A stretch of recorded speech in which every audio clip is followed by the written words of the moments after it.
Olá pessoal, vamos voltar aqui para a nossa aula e a gente vai falar sobre o modelo orientado a objetos e em seguida a gente passa para os nossos exercícios, resoluções de questões, tá? Então, no modelo orientado a objeto, ok? Cada informação é armazenada na forma de um objeto, chamado, ele também é conhecido como SGBD-O, né? Sistema Gerenciador de Banco de Dados Orientado a Objeto, ou ODBMS, tá? Que é o Object Database Management System. Dá suporte a objetos abstratos e complexos, ok? Ele tem melhor compatibilidade com os sistemas e linguagens orientadas a objetos, maior flexibilidade para lidar com operações em OO, estruturas complexas, ele consegue trabalhar melhor com estruturas complexas, transações de longa duração, então o estado de um objeto consegue ser armazenado, por exemplo. Então, transações de longa duração, trabalhando com esses objetos é melhor do que você está trabalhando, por exemplo, num banco de dados relacional, onde aquela transação, digamos, ela está na memória, ok? Então, fica mais difícil, por exemplo, se der um erro. Eu tive exemplo, por exemplo, de uma situação seguinte. Foi rodada uma procedure num banco de dados lá, e aí entrou num loop. Estava mal escrita lá, aquele procedimento, e aí passou o final de semana todo rodando, e os programadores que tinham feito aquela procedure, né, achavam que estava certo, que estava tudo normal, que o procedimento ia demorar mesmo, mas eles não sabiam que estava num loop, tinha entrado num loop maluco lá. E aí o que acontece? Passou o final de semana inteiro rodando até estourar o espaço em disco do servidor. Quando estourou o espaço em disco, vocês sabem que deu o erro, deu a exceção, só que aí que chegou o problema de verdade. O rollback, a maioria dos SGBDs, ele precisa de espaço para a operação. O normal, o SGBD precisa de espaço para operar, né? Então, o primeiro desafio foi ter que aumentar a área de espaço lá reservado para o banco, porque ele ia precisar para a operação do rollback, tá? E o segundo problema é que o rollback passou tanto quanto foi o tempo da operação, ele passou revertendo, né? Então, se ele passou lá sábado, domingo, processando, ele ia passar 2 dias também para dar o rollback, né? Então, nessa situação de um sistema transacional, é complexo, porque numa operação de longo prazo, eu citei esse exemplo de um erro, de um loop e tudo mais, mas numa operação comum, onde são operados vários registros, é uma operação longa, então você não está guardando o estado dos objetos, o estado dos registros. Num momento onde você tem objetos sendo trabalhados, aquele contexto ali pode ser mais fácil de ser manipulado, ok? De ser guardado, e aí, de repente, num erro ali, você pode resgatar de volta aquele estado ali, tá? Para continuar a operação, beleza? O sistema de banco de dados modelado, né, nesse modelo orientado a objeto, ele suporta mecanismos de herança múltipla, por exemplo. E aí a gente tem alguns objetos alguns componentes que eu vou citar aqui, que são interessantes conhecer, saber, porque podem ser explorados em prova. O primeiro deles é o OID, certo? Que é o Object Identifier, o identificador de objeto. Então, o estado do objeto ele tem que ter esse identificador. Okay? BLOB, que é o Binary Large Object, ele vai guardar na forma binária um objeto, pode ser um arquivo, pode ser uma imagem. Então, pouco importa que tipo de dado está ali. Esse objeto, ele é binário. Tá? Tem o CLOB, caractere. A gente tem um conceito de ODL, que é o Object Definition Language, que é o correlacionado com o DDL, né? Que é o Data Definition Language, linguagem de definição de data, né? Quando eu vou criar entidades no modelo relacional, então eu utilizo DDL, ok? Se eu vou utilizar a criação de objetos no banco de dados no modelo objeto, aí eu uso o ODL, ok? A gente tem o OQL, que é o Object Query Language, que é o equivalente ali ao DML, Manipulation Language, ok? E aí a gente vai agora para resolução de provas, tá? Olha aí essa questão de 2006 da SFSEX. Dentre os modelos de dados descritos abaixo, assinale aquele que possui as características de um modelo de rede. Então, letra A. Um modelo de dados que são baseados em objetos então já cagou a questão aqui, porque a gente está querendo um modelo de rede. E aí ele já falou que em modelo baseado em objetos, dispõe de recursos de estruturação mais flexível, uma vez que viabilizam especificação explícitas de restrições de dados. Vamos passar para outra. Letra B. Neste modelo de dados, os dados são representados por um conjunto de registros e as relações entre esses registros são apresentadas por ligações, as quais podem ser vistas como ponteiros. Ok, então eu tenho cada registro, eu tenho uma ligação com o outro na forma de um ponteiro, né? Que armazena as informações do próximo. Ok? Numa rede, né? Tá certa essa alternativa aí. Nesse modelo de dados, letra C, a percepção do mundo real é feita através de um conjunto de tabelas, e isso aí é um modelo relacional, né?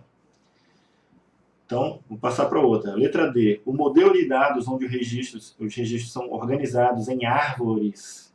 Esse aqui é um modelo hierárquico, né? Já viu que o modelo hierárquico ele só pode ser acessado via raiz e tem que obrigatoriamente navegar todos os registros até encontrar o que ele quer. Então, a gente quer o de redes. Então, isso aqui não se enquadra. Letra E. O modelo de dados não utiliza nem ponteiro de ligação. O modelo de dados que não utilizam nem ponteiros nem ligações, pois relacionam os registros por valores próprios a eles. Então, olha, está falando que esse modelo de dados de rede que não utilizam nem ponteiros nem ligações, então está errado também, ok? Então a alternativa correta é a letra B. Olha essa outra aí, ó. No mesmo ano teve essas duas questões aí relacionadas a essa temática. Dentre as características do modelo relacional, o modelo de objetos, então ele quer comparar um com o outro, né? Dentre as características do modelo relacional e o modelo de objetos, de banco de dados, assinale a alternativa incorreta. Então, comparando um com o outro, o que é incorreto em relação a cada uma das características desses dois, né? O modelo de objetos é mais adequado para a representação de tipos abstratos de dados. Então, ok, eu tenho no modelo de objetos abstração de dados, ok? Abstração de operações. Então tá certo, a gente quer a errada. Letra B. O modelo de objetos provê né, uma representação mais próxima de linguagem de programação. Sim, ok. Letra C. No modelo de objeto, cada objeto possui uma identidade única, o OID, ok? Independente dos valores contidos nesses atributos, ok? Os dados, as informações que estão nesse objeto, pouco importa. O que referencia ele não é um atributo com chave primária, por exemplo. Não, é o OID, beleza? o Object Identifier. Tá certo também. Letra D. O relacionamento de herança é diretamente representado no modelo relacional. Está errado. Okay? Letra E. O modelo relacional utiliza um conjunto de tabelas para representar tanto os dados como as relações entre eles. Aí, olha só a sutileza, e o pessoal pode ficar na dúvida sobre essa alternativa, podendo achar que está errada. Lembra da diferença entre relação e relacionamento? Então, o que ele está dizendo aí é o seguinte: o modelo relacional utiliza tabelas para representar tanto os dados como a relação entre esses dados dentro da própria relação, dentro da própria tabela. Então tá certo. Ele não está se referindo a relacionamentos, porque o que acontece? O cara pode pensar o quê? No enunciado, né? O modelo relacional utiliza o conjunto de tabelas para representar tanto os dados como os relacionamentos. E o cara vai pensar assim, desculpa, pô, ele está falando que as tabelas vai representar o relacionamento também entre eles? Não, né? Então estaria errado. Mas se você for analisar, de acordo com o conhecimento que a gente já teve na aula de hoje, uma relação é uma relação de registros, né? Através de atributos e tuplas, né? Então, esse enunciado está certinho, tá? O modelo relacional utiliza um conjunto de tabelas para representação tanto dos dados como na relação entre eles. Então, a alternativa errada é a letra D, tá? Letra D. Questão 3. Tá? Essa questão eu trouxe do QT da Marinha em 2015. Ela trata desse assunto que é da aula de hoje e traz alguns dos enunciados aqui, algumas das alternativas não são, mas aí a gente vai explorar, porque para explorar o conhecimento aqui de uma das alternativas, né? Então vamos lá, letra A. Em um banco de dados relacional formal, a restrição de integridade de entidade impõe que o valor da chave primária pode assumir null. Então, já cagou aqui, né? Não preciso nem ler o resto mais. Aí ele fala lá, no máximo, ele pode assumir, mas no máximo com 2 elevado à oitava, tuplas individuais, não interessa saber o resto, né? Tá errado. E também ele não queria essa condição, né? Se fosse criar, seria uma condição, uma restrição contextual, né? Mas não é o caso. Letra B. Em um SGBD SQL, não há necessidade de especificar restrições quando um atributo for null. Pessoal, lembra lá que a gente tem um tipo de restrição que é null, e nesse tipo de restrição eu defino se eu permito ou não que um atributo seja nulo, certo? Eu configurar essa opção para que ele permita um atributo ser nulo ou não, isso aí já é a própria restrição. Então ele fala assim, ó, não há necessidade de especificar restrições quando um atributo for nulo. Mas se eu estou considerando que eu vou permitir que um atributo seja nulo, eu tenho que usar a restrição null. Então, essa proposição aí está errada, né? Beleza? No SQL, o null não é permitido como um valor de atributo por restrição de integridade. Entendeu o que ele está querendo dizer isso aqui? Ó? O null não é permitido como um valor de atributo por restrição de integridade. Claro que é? Eu posso permitir o valor null? Não, olha só, eu já entendi aqui o que ele está querendo dizer. O null não é permitido como um valor de atributo por restrição de integridade. Então está errado. Por quê? Eu posso definir o atributo como sendo null, entendeu? E isso é uma restrição de integridade também, tá? Não, na verdade não é uma restrição de integridade, é uma restrição de nulo, tá? Uma restrição de nulo, permitir ou não, ok? Lembra lá que tem diversos tipos de integridade, de restrições, né? Restrição de chave, restrição de domínio, restrição de nulo, restrição de relacionamento. Então, a letra B está errada. Ele quer correto. Vamos lá. Continuando. Um SGBD baseado na tecnologia de Data Warehouse tem como principal restrição ou restrições permitir a operação de apenas um nível de agregação por SGBD físico e permitir operações restritas de um mesmo SGBD. Olha só, pessoal.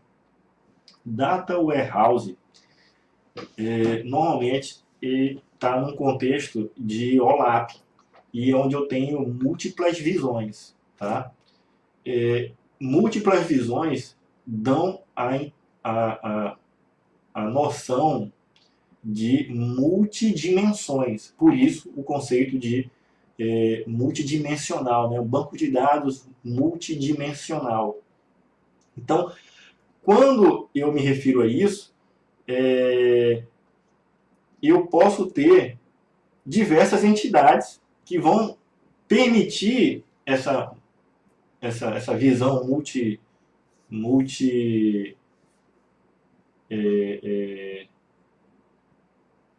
multirelacional, ok? Então ele fala lá que a tecnologia Data Warehouse tem como principal restrição permitir operações de apenas um nível de agregação. Mentira! Porque eu posso ter vários tipos de agregação, posso ter várias visões, tá? Várias dimensões, ok? Eu acho que está se referindo a isso aqui, quando ele fala isso, ok? E a outra parte dessa questão aí, ele fala assim, ó, e permitir operações restritas a um mesmo SGBD. Então, essa é falsa. Por quê? Uma outra característica dos Data Warehouses é que você capta,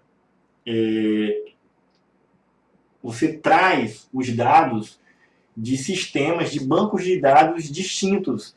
Então, não é só um único SGBD. Então, a razão de existir um banco de dados multidimensional, um Data Warehouse, é que às vezes você coleta dados de sistemas heterogêneos. Eu falo aplicação, né? Várias aplicações diferentes. Por exemplo, um sistema financeiro, um sistema de pessoal, um sistema de pagamento, um sistema de compra. Esses sistemas são heterogêneos, então tem informações distintas. E eu posso trazer para consultá-las e ter diversas dimensões de cada um desses domínios de informação, de conhecimento, né? Então, esses sistemas estão em bancos de dados diferentes, tá? Aí, pode ser, não é regra, que ele pode estar num SGBD distinto.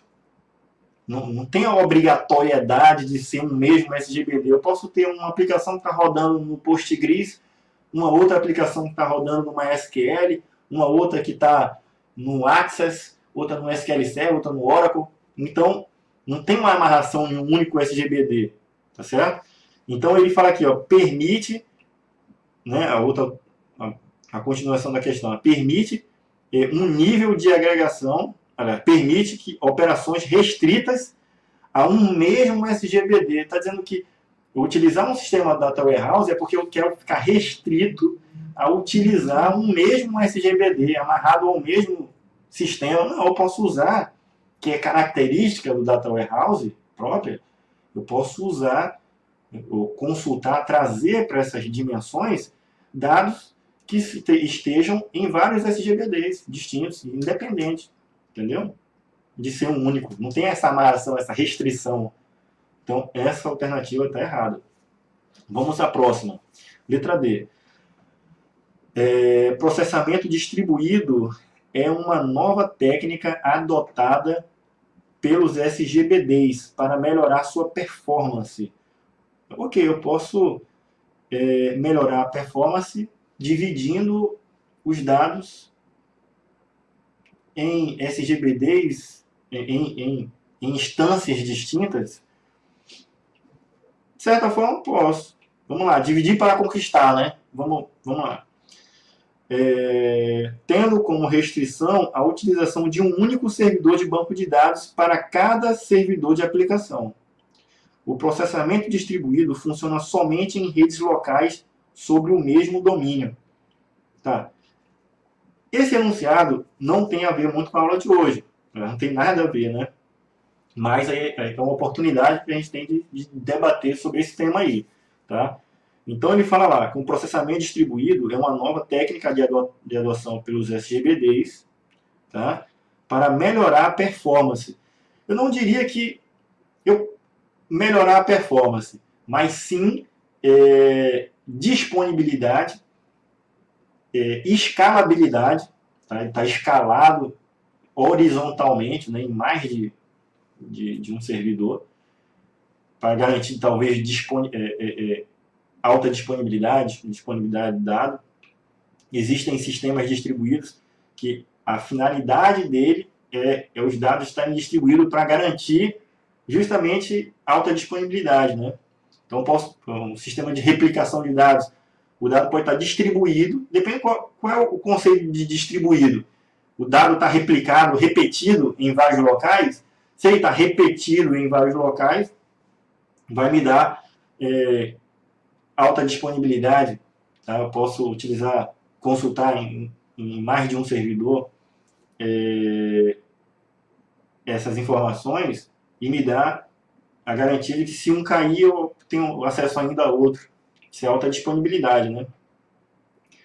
Só que ele fala aqui, ó, em melhorar a performance da aplicação. Tá? Eu diria que num contexto de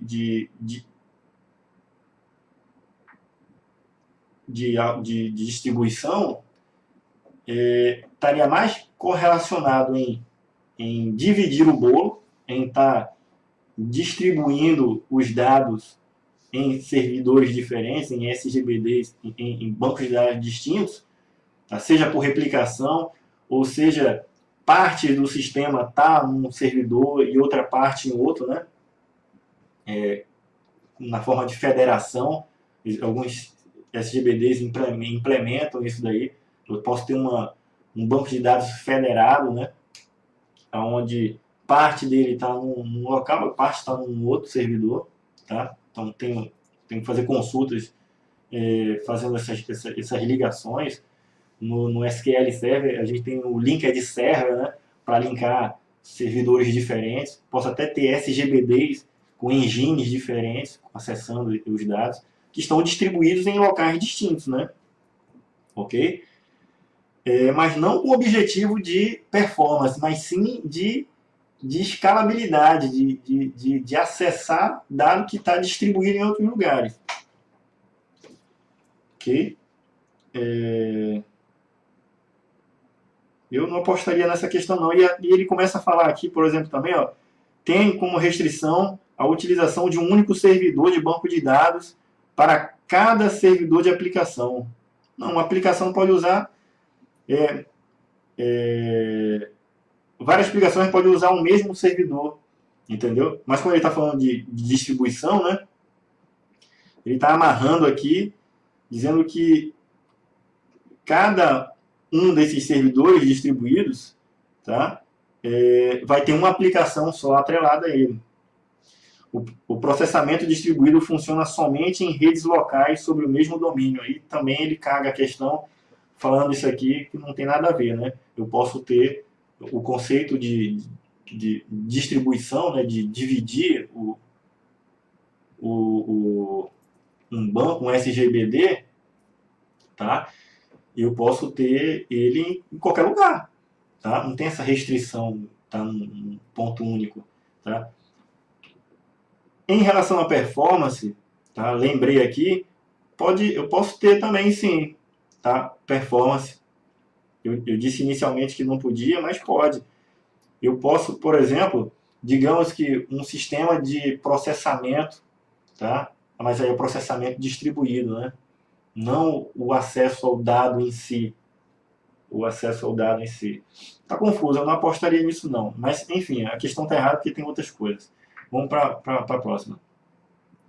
Na arquitetura cliente-servidor, o servidor é o próprio SGBD, com suas funções básicas.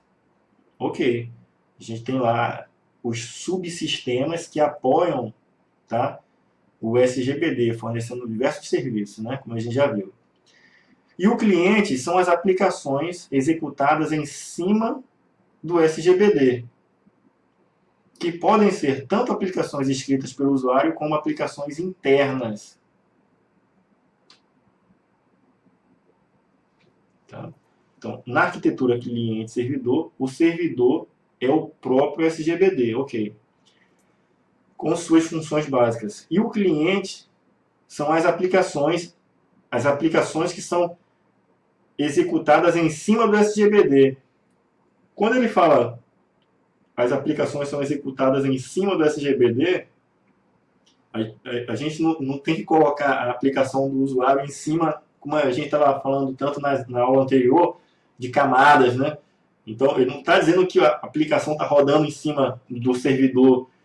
Ele está falando que está consultando, está consumindo, está rodando em cima do servidor as consultas, né?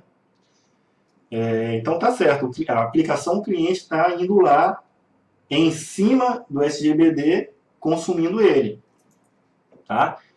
Que pode ser tanto as aplicações escritas pelo usuário, quanto as aplicações internas, ok? O que ele chama de aplicações internas? Ele pode estar falando assim, aplicações escritas pelo usuário, por exemplo, uma consulta lá com um select direto do usuário, tá? E as aplicações, uma aplicação qualquer, tá meio confuso. Tá meio confuso, mas eu não vi muita coisa errada aí não, tá? Vamos ver aqui. As outras questões estão muito mais erradas, né? Estão muito mais erradas. Essa aqui, o avaliador quis deixar ela confusa, tá? Para justamente o cara ficar na dúvida se ela estava certa ou estava errada, mas no contexto ele está querendo dizer o seguinte: eu tenho um SGBD, está instalado no servidor, e eu tenho uma aplicação do usuário, tá? Que consome os dados desse SGBD, tá? Então, basicamente é isso. Pode ser com uma aplicação com o usuário ou uma aplicação interna. Ele está chamando o que ele chama de aplicação interna, né? Mas seria eu não estou vendo errado não, tá? Só não sei o que ele está querendo dizer com aplicações internas. Aí foi o próprio avaliador que usou da cabeça dele, já porque a gente sabe que existem 3 tipos de usuário, né? São os usuários comuns, os desenvolvedores e os DBAs. Então, o consumo dos dados que estão sendo recuperados do banco de dados podem ser feitos pelo usuário diretamente ou o usuário acessando com alguma IDE, alguma interface, ou através das aplicações, mas é o usuário provocando o resgate ou a atualização, a manipulação dos dados, tá? Eu tenho o DBA, certo? E tenho o desenvolvedor. Considerando, nesse contexto dessa alternativa aí, o usuário, então eu posso ter o usuário tentando acessar diretamente com alguma IDE, por exemplo, ou com a aplicação, tá certo? Então, essa alternativa eu vejo ela como certa, ok? 4, questão 4 da Marinha do Brasil, 2017. Questão bem fácil, olha aí, ó. Segundo o Navat, né, o modelo relacional apresenta o banco de dados como uma coleção de relações. Ok. Na terminologia formal do modelo relacional, uma tupla é uma linha. Então, a letra B. Essa está bem facinho, né? Então, no modelo relacional, na terminologia, uma relação é uma tabela, ok? Uma tupla é uma linha. Uma coluna, tá? Ou um atributo, ele pode ser um cabeçalho, tá? Pode ser um atributo, ok?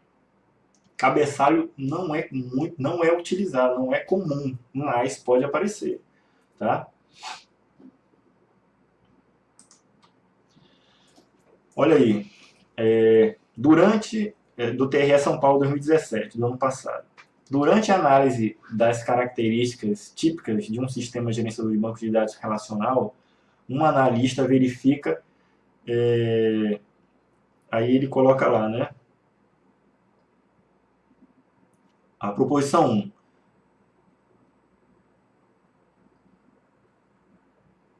Um analista de sistema verifica, né? 1. Oferece suporte a várias linguagens sem a necessidade. Então ele está querendo dizer o seguinte: um SGBD relacional, quais são as características? O que ele verifica? Né? Então vamos lá. 1. Oferece suporte a várias linguagens sem a necessidade de uma sintaxe definida em qualquer uma delas no âmbito de Data Manipulation Language e Data Definition Language. Porém, deve ter pelo menos uma das linguagens com sintaxe restritiva e bem definida no âmbito de Transaction Control Language, TCL, e Data Control Language, DCL. Ok? Então, o SGBD relacional ele tem que oferecer certo suporte a várias linguagens sem a necessidade de uma sintaxe definida em qualquer uma delas, no âmbito.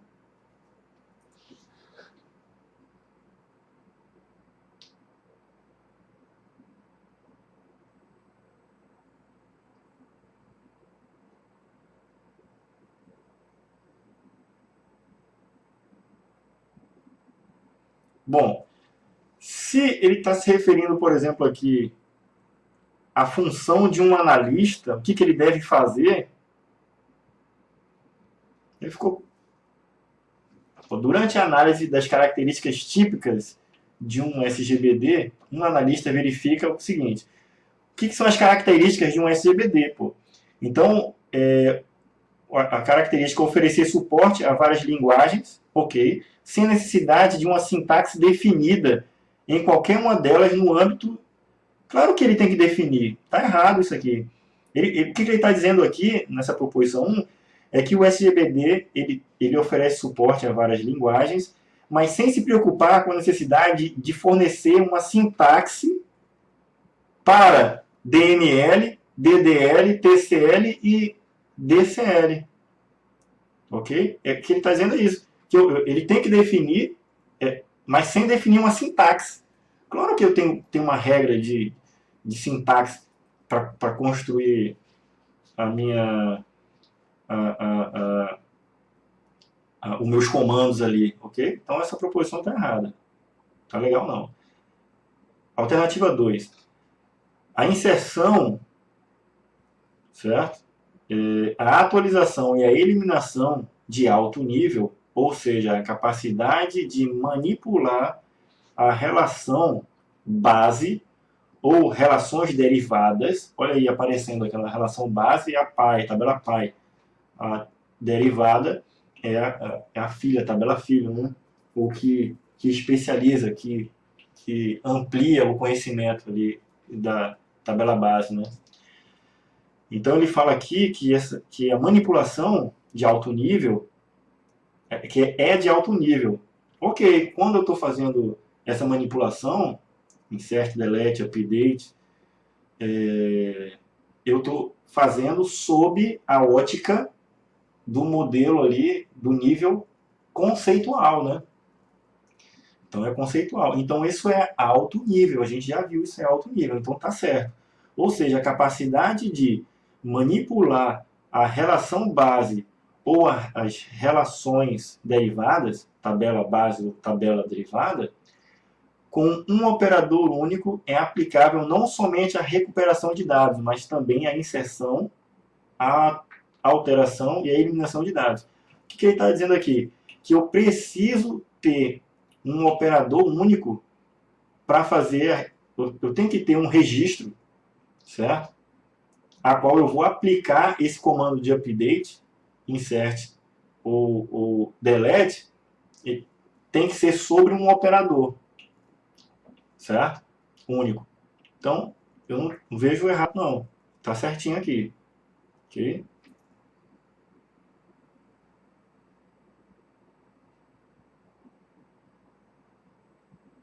Tá certinho. Beleza? Vamos a 3 aqui. Representa, ok? A descrição do banco de dados no nível físico, na forma de dados em tabelas. Aí já cagou toda a questão aqui. Por quê? Quando ele fala aqui, ó, representa a descrição do banco de dados no nível físico, a gente está no nível interno, né? Então não espera-se que ele está falando de tabela, que ele falou de tabela, tabela é no nível conceitual, né? É uma entidade no nível conceitual. Então ele confundiu aqui as coisas, ok? Permitindo que os usuários autorizados apliquem formas distintas de manipular os dados nessas tabelas.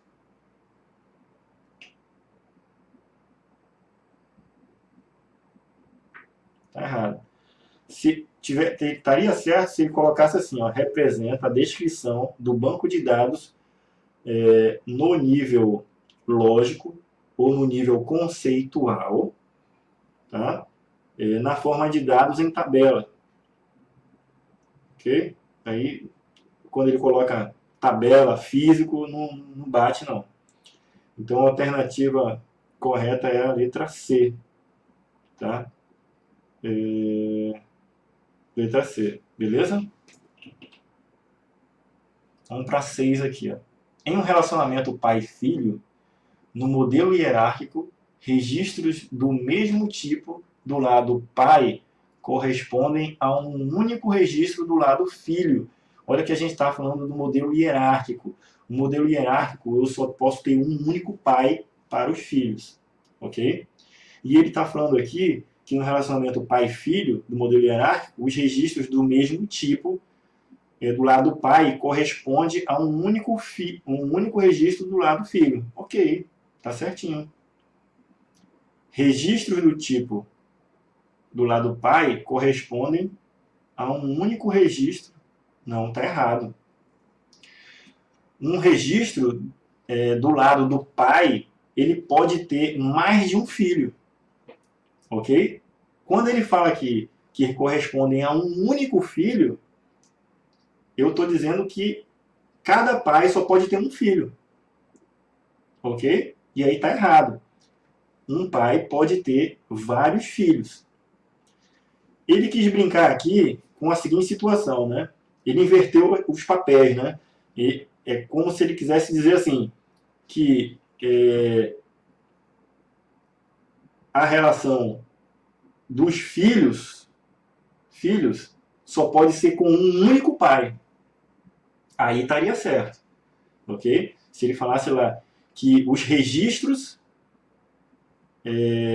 do mesmo tipo do lado dos filhos, se ele dissesse assim, do lado dos filhos, correspondem a um único registro do lado do pai. Ok, estaria certo. Mas o mesmo tipo de registro, os registros do mesmo tipo do lado do pai correspondem a um único registro do lado do filho, aí não é hierarquia, ok? Então tá errado. Vamos lá, Liquigás 2012. Os SGBDs fornecem mecanismos de restrição de integridade que permitem garantir consistência dos dados. Ótimo. Durante a definição do esquema de um banco de dados relacional, e o esquema é a estrutura, né? Como é que está estruturado os objetos do banco. São definidas as restrições, dentre as quais incluem-se as restrições. Aí ele vai falar sobre os tipos de restrições e o que ela faz. Então, alternativa A, restrição de integridade de domínio, que garante quais usuários têm o domínio de quais tabelas, podendo alterar os valores de seus campos. Então, nada a ver. Tá? Ele nada a ver aqui. Restrição de domínio é um atributo, ele tem um tipo de dado, tá? Então, se aquele atributo ele é do tipo inteiro, eu não posso guardar uma string ali. Essa é a restrição, ok? Aí garante que usuários que têm o domínio de quais tabelas, então, privilégio, um domínio, ele está se referindo aos privilégios do usuário nas tabelas, nada a ver, está errado. Letra B. Restrição de integridade de chave, que garante que os valores das chaves estrangeiras são únicas. Ok? Quando ele fala em integridade de chave, ele não está se referindo somente à integridade de chave primária. Ele está se referindo à integridade de chave primária e estrangeira. Tá? Então, no relacionamento entre essas entidades, entre essas relações, tá? A garantia de integridade, a restrição de integridade entre essas tabelas, ela depende dessas duas chaves. Tá? A chave primária e a chave estrangeira. Chave primária, chave externa, né? Chave secundária. Chave estendida. Então, não está errado não. Vamos olhar os outros. Letra C. A integridade de vazio ou de nulo, né? Que especificam se uma coluna é obrigatória ou opcional. Está errado, né? Por quê? Porque o valor de integridade ele se refere ao valor que é gravado na coluna, no caso, né? No atributo. Então, o atributo que tem lá um domínio qualquer,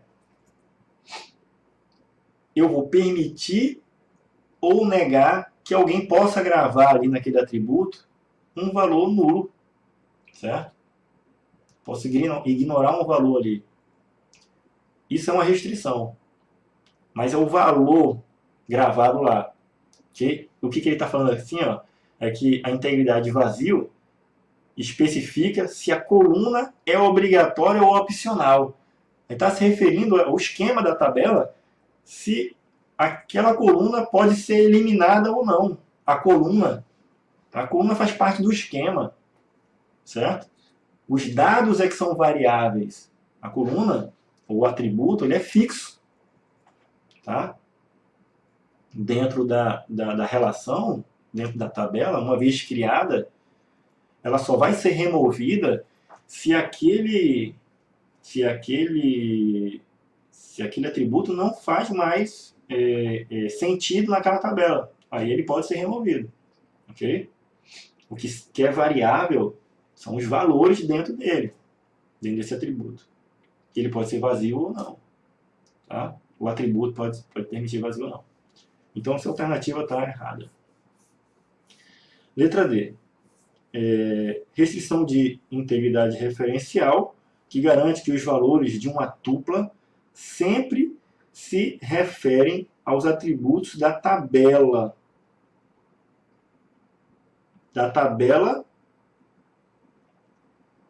relacionada, né? Que faz referência, não a própria tabela, né?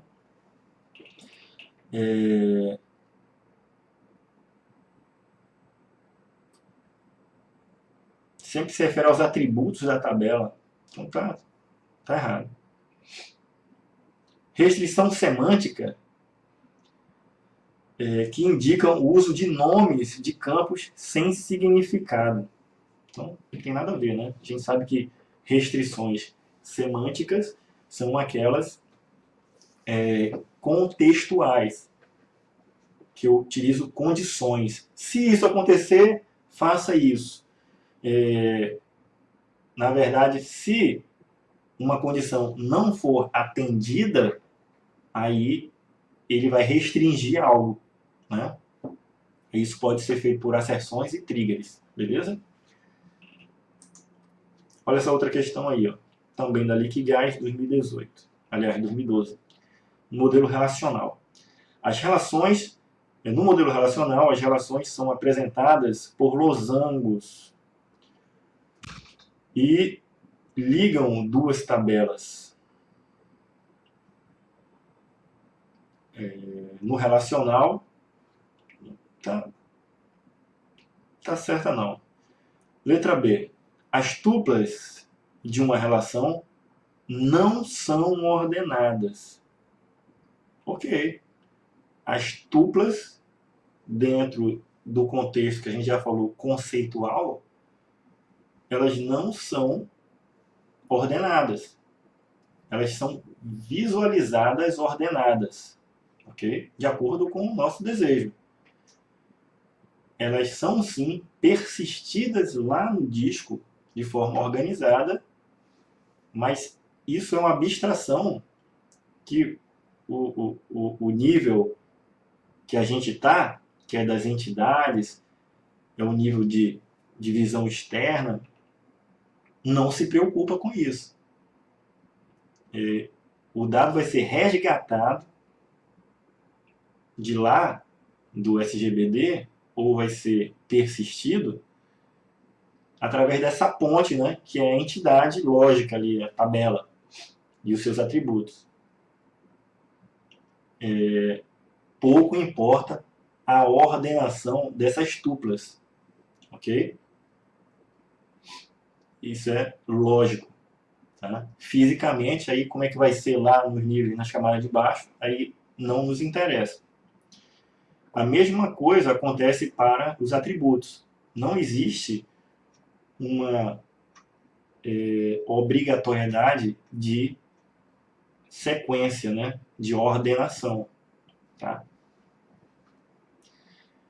Então, as tuplas de uma relação não são ordenadas. Tá certo. Não está errado não. Vamos olhar as outras aqui. O grau de uma relação indica o número de linhas de uma tabela. O grau de uma relação indica o número de linhas de uma tabela. Está errado. O grau se refere à cardinalidade. Quando ele fala nesse enunciado que indica o número de linhas de uma tabela, tá? Eu não quero saber se tem 2 linhas, se tem 10 mil linhas, 1 milhão de linhas, aquela outra tabela, a qual uma tabela base faz referência. Eu preciso saber, sim, no grau de cardinalidade, a minha tabela base, ela pode ter correspondência de quantos registros na outra. A relação é 1 para 1, é 1 para n, ou seja, 1 para vários. Então, nesse contexto, eu não preciso saber a quantidade da outra relação, né? No enunciado, é como se ele quisesse dizer que o grau da relação indica o número total da linha da outra tabela, o número de linhas da outra tabela. Não. Ele me indica a quantas possíveis linhas podem ser relacionadas, tá? Ligadas com a minha tabela base, ok? Não secamente quantas linhas tem na outra tabela, isso não interessa, beleza? Então tá errada essa questão aí. Letra D. Os domínios são conjuntos de valores múltiplos. Tá errado. Por quê? A gente já sabe que o domínio de um atributo são os seus tipos. Então, um valor atômico, ok? Se um atributo tem como domínio inteiro, ele só armazena um número inteiro. Se eu tentar colocar lá um número decimal, um caractere, uma data, esse cara não vai aceitar, ok? Então espera-se que todos os valores sejam do mesmo tipo. Quando ele fala assim, os domínios são um conjunto de valores múltiplos, ele está dando uma ideia de que tem valores diferentes, tá? Que não é o caso. Não é o caso. Então, estaria errada essa alternativa D. A alternativa é: um esquema de relação é uma coleção de n tuplas. Então, um esquema de uma tabela, uma relação, uma tabela, é uma coleção de n tuplas. Está errado. Por quê? Um esquema é, digamos assim, um metadado, né? São as definições da estrutura. Então, o esquema de uma entidade, de uma relação, de uma tabela, ela vai especificar, vai definir os atributos, os domínios de cada um desses atributos, o nome da tabela, né, da entidade, as constraints, de repente ela tem índices. Então, esse é o esquema dela, okay? Que vai receber os valores. Quando ele fala que o esquema é a coleção das linhas, das tuplas, ele está errando, né? Porque não é. Ok? O esquema não são as linhas, não são a coleção de linhas, ok? Então, a alternativa correta é a letra B, de bola. As tuplas de uma relação não são ordenadas. 9. Em um banco de dados, geralmente, possui constantes atualizações de dados. A operação de exclusão de uma tupla de banco de dados afeta qual tipo de restrição? Quando eu vou excluir um dado, a integridade referencial ela pode influenciar. Como a gente já viu na aula de hoje, se eu for excluir de uma tabela base uma pessoa e que ela tenha dependentes, a integridade referencial vai me bloquear, porque eu tenho dependentes. Se eu excluir pessoa, aqueles dependentes não vão ter o elo mais com a tabela pai, com a tabela base. E eles vão ficar órfãos. Tá? Então, tem que existir esse mecanismo. Na tabela filho aqui, na tabela derivada, tá? Estendida, né? Ou derivada, eu posso excluir os registros sim, tá? Os dependentes. Mas eu não posso fazer o contrário, ok? Que aí eu quebro a integridade. Existem formas, isso é lógico, é um conceito lógico, né? De integridade. Agora, para você implementar isso daí, aí você vai ter que adicionar constraints, tá? Que é a forma de você criar o mecanismo do banco de dados e ficar monitorando. Porque Pelo simples fato da gente criar duas tabelas, uma tabela pai e uma tabela filho, pessoas e dependentes, o simples fato de criar ela por si só, nenhum SGBD vai adivinhar que essa relação tem dependência. Aí você precisa criar lá, definir quem é a chave primária, chave estrangeira, e ligá-las e criar as constraints. Tá? Porque é a forma do banco de dados, opa, agora eu vou ficar monitorando. Se tiver habilitado para que seja permitida a exclusão do pai, eu vou deixar acontecer. Existe até a possibilidade de você poder, quando exclui um registro pai, esse efeito, para não gerar registros órfãos, ele faz o delete cascade, né? Em cascata, a deleção em cascata. Então, se você deletar um registro de uma tabela base que tem dependentes, que tem outra tabela que está relacionada, ele vai deletar aqui em cima e vai deletar nas tabelas derivadas também. Tá? Se você habilitar a deleção por cascata. A mesma coisa acontece update, né? A atualização em cascata. Ok? Mas isso tudo só é possível porque você está com integridade referencial configurada. Ok? Então, essa questão aqui, ele está se referindo a isso. Se for deletar um registro, uma tupla, que tipo de restrição é afetada? A de chave? Não, pouco importa. Eu posso deletar um registro e vai deletar, não vai fazer nada. Transição nem é um tipo de restrição. Composição, integridade de entidade, tá? Integridade de entidade é a integridade da tabela, tá? Da relação, ok? Integridade referencial. Então, essa alternativa é, ok?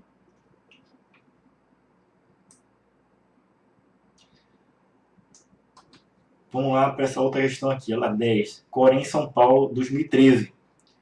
Sobre o conceito de gatilhos, triggers, né? Em um banco de dados relacional, é correto afirmar que, alternativa A, não se aplicam a bancos de dados com mais de 5 tabelas. Tá errado, né? Tem nada a ver. Habilitar triggers não está condicionado a isso. Tá? Letra B. Podem ser disparados em decorrência de um evento ocorrido no banco de dados. Opa, está correto. A trigger, o banco de dados fica monitorando ali um evento que ocorre, por exemplo, um update numa tabela, num registro. Ok? Você pode até configurar uma condição bem específica. Se um determinado registro tiver alguma ação com ele, não precisa ser nem na tabela toda, um registro específico, uma condição que você cria, personaliza da forma que quiser. E aí ele, a partir dali, se aquela condição ela for satisfeita, ele vai entrar e fazer a operação que você definir, tá? Como sendo a ação do gatilho, né? Então tá certinho aí, ok? Letra C. Representa uma violação das regras de integridade referencial do banco. Gatilho é isso? Não, não tem nada a ver. Seu disparo ocorre apenas por meio de comandos emitidos pelo DBA. Não, nada a ver. Isso aí são procedures, né? Procedimentos que podem ser executados pelo DBA, são rotinas, mas não é trigger não, tá? Sua única forma de disparo ocorre por meio de especificação de um parâmetro que estabelece o período entre os disparos. Esse seria tipo configurar um job para um determinado horário ele ser executado. Não, isso não é trigger não, tá? Então, a alternativa correta é Letra B, podem ser disparados em decorrência de eventos ocorridos no banco. Olha essa outra questão aí. Assembleia Legislativa de Mato Grosso, né? 2013. As alternativas a seguir apresentam motivos para a utilização de gatilhos no SGBD, com exceção de uma, assinale-a. Então, qual é o motivo de eu utilizar gatilhos? Tá? Qual é o motivo de eu não utilizar? Né? Então, eu utilizo para fazer restrições de segurança? Posso utilizar gatilhos, tá? Para garantir segurança do dado em si. Tá? Por exemplo, eu tenho uma tabela de pessoas e essas pessoas têm um salário. Tá? Tá lá, é um sistema do financeiro, e aí eu não quero que o atributo, o valor do salário, seja alterado, ok? Sem ser pela aplicação X, que eu utilizo. Alguém pode fazer uma atualização diretamente no banco. Isso aí pode ser barrado por uma trigger, ok? Uma determinada condição de segurança ali pode ser estabelecida por trigger, pode. Okay? Letra B. Restrições de integridade complexas. Ok. Que são aquelas restrições semânticas, né? Então, dada uma determinada condição, ele vai fazer um monte de coisa e verificar se é possível ou não permitir aquela operação. Beleza, isso pode ser feito por triggers. Tá? Alguém vai fazer uma atualização no banco, ou uma inserção de um pedido de material. Ele existe no estoque? Não, não existe. Então, já restringiu que eu criasse aquele pedido de material. Letra C. Propagação de atualização.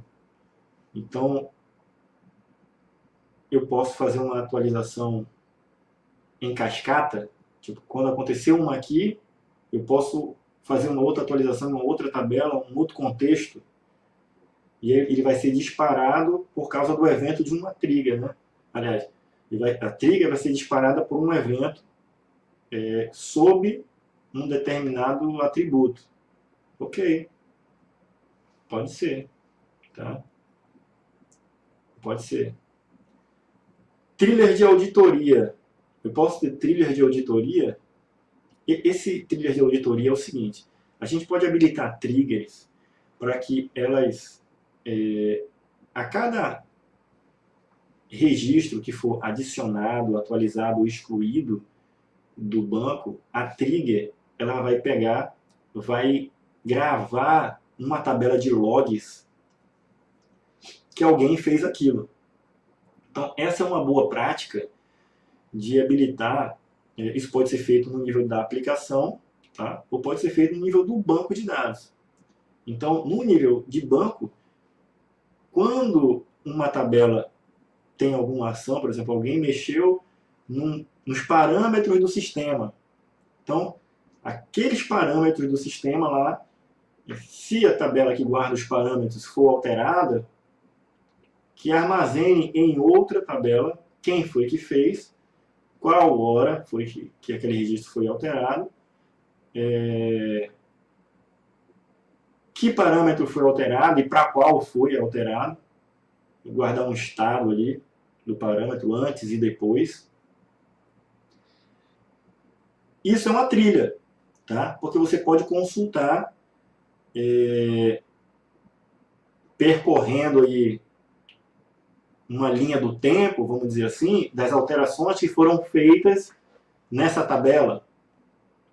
Então, a trigger vai ser disparada e vai gravar numa tabela de log essa trilha de auditoria. Então, é uma possibilidade viável de utilizar trigger para isso. Tá? Letra E. Relatórios de exceção. Essa é a questão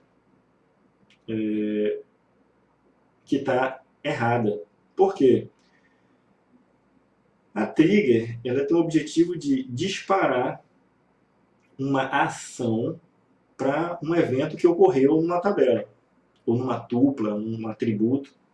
Tá? Isso não é um erro. Tá? Eu não tenho como pegar, eu quero gravar todos os eventos de erro que ocorreu no meu banco de dados, e para gerar um relatório aqui, eu vou gerar uma tabela que vai guardar. E eu vou fazer isso baseado em triggers. Eu não consigo fazer isso. Por quê? Toda vez que acontecer um evento de erro no meu banco de dados, pode ser a aplicação gerando aquele erro lá, tá?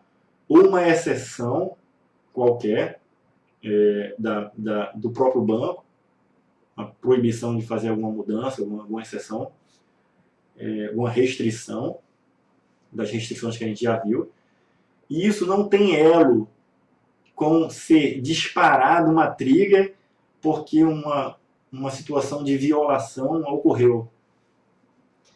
A trigger, ela é disparada por um evento que ocorreu. Se ele foi de erro ou foi de sucesso, pouco importa. Ele vai disparar e vai fazer uma ação. Tá? Então, para fazer um relatório dos eventos de exceção, de erros que ocorreram, então, não é esse o propósito da trigger, não. Ok? Então é isso aí. A gente finaliza aqui. Tá? No material vai estar o gabarito, tá? Dessa aula, dessas resoluções. Tá? Se alguém tiver alguma dúvida, quiser explorar um pouco mais de conhecimento, aprofundarmos aí, a gente vai ver no fórum alguma coisa. Beleza? Então é isso aí. Desejo para vocês bom papiro aí no final de semana que está aí por vir. Beleza? Forte abraço e fiquem com Deus.